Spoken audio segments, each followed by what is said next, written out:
Hello guys, আসসালামু আলাইকুম। সবাই কেমন আছেন? আমি আফসানা ম্যাম চলে এসেছি নতুন একটি ব্লগ ভিডিও নিয়ে। আশা করছি ভালো লাগবে। এখানে প্রথমে রান্না শুরু করার আগে রাফসান আর আমার জন্য একটু লেবুর শরবত বানাচ্ছি, কারণ মা ছেলের প্রচণ্ড ঠান্ডা, কিন্তু এই ঠান্ডা বেশ কিছুদিন হয়ে যাচ্ছে, ঠিক হচ্ছে না। তো ভাবলাম একটু লেবুর শরবত খাওয়া যাক, আর হচ্ছে যে একটু গরম গরমও মনে হচ্ছিল।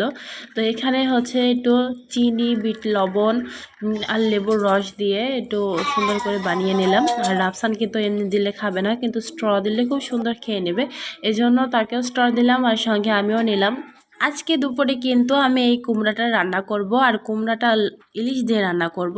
ছোটোবেলায় কিন্তু দেখতাম ইলিশ, কুমড়া কিংবা হচ্ছে শশা দিয়ে রান্না করতাম আমার আম্মু। তো আমিও বেশ এখন রান্না করি। রাশেদ খুব পছন্দ করে লাউ, তারপরে হচ্ছে আমার শসা দিয়ে কখনো আমি রান্না করিনি। লাউ, তারপরে যে মিষ্টি কুমড়া, এমনি কুমড়া, এগুলো দিয়ে রান্না করা হয়।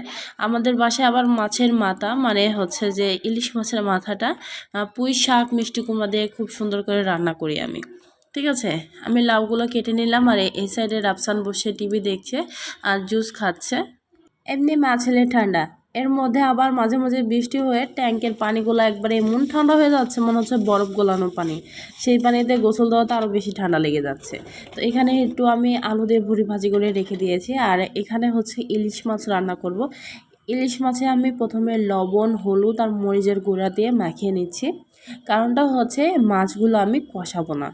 মাছগুলো সাধারণত আমরা কষাই হচ্ছে যে যাতে একটু ঝাল লবণটা একটু বেশি করে ভেতরে যায়, আর হচ্ছে মাছের গন্ধটা যাতে একটু কম লাগে। এভাবে মাখিয়ে রাখলে না আসলে এই গন্ধটা লাগে না, আর যেহেতু এটা ইলিশ মাছ, এটার গন্ধই কিন্তু আরও বেশি প্রয়োজন, তাই না? তো আমি মাছটা কষিয়ে রান্না করব না আজকে, আমি খুবই সিম্পলভাবে রান্না করতে চাচ্ছি। আমি এই তো কড়াইতে সরিষার তেল দিয়ে দিলাম। আমরা কিন্তু সরিষার তেল রান্নাতে ইউজ করি। তেলে কিন্তু পেঁয়াজটা দিয়ে দিয়েছি। পেঁয়াজে কিন্তু কালার চলে এসেছে। এরপর যে আমি একটু লবণ দিলাম, দিয়ে আমি একটু পানি দিয়ে দিচ্ছি, নাহলে কিন্তু মশলা দিতে দিতে পেঁয়াজটা পুড়ে যাবে। এর মধ্যে হলুদ আর মরিচের গুঁড়া দিয়েছি। আজকে ইলিশ মাছটা আমি এই হলুদ, মরিচ আর লবণ তেলের মধ্যেই রান্না করব, বাদ বাকি আর কোনো মশলা অ্যাড করব না।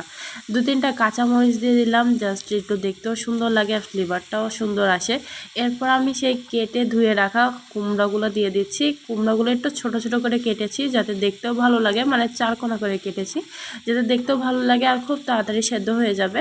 আমি কুমড়াটা এইভাবে কষিয়ে নিচ্ছি, ঢাকনা দিয়ে দিয়ে একটু কষিয়ে নেব।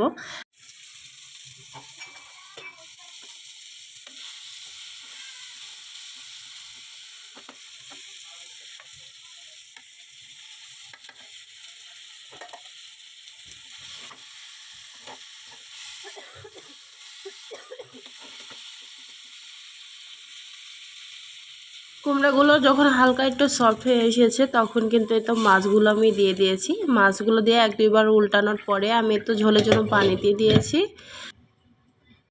থেমে থেমে একটু পরপর বৃষ্টি হচ্ছে। যদি ঠান্ডা না লাগতো, আসলে জ্বর সর্দি যদি না হতো, তাহলে বৃষ্টিতে একটু গোসল করতাম, কারণ রাফসানকে নিয়ে কখনোই বৃষ্টিতে গোসল করা হয়নি। খুব ইচ্ছা রাফসানকে নিয়ে একদিন বৃষ্টিতে ভিজবো, কিন্তু আমি জানি তার পরবর্তীতে আবার সেই জ্বর, ঠান্ডা, সর্দি হবে। বৃষ্টি পড়লেই আমরা কেন হাতটা বাড়িয়ে দিই বলুন তো, কেউ বলতে পারবেন? আমি জানি না, আমার খুব ভালো লাগে। এখানে রান্নাটা হয়ে গিয়েছে, আজকে এ পর্যন্ত শেয়ার করলাম। সবাই ভালো থাকবেন। আল্লাহ হাফেজ, আসসালামু আলাইকুম।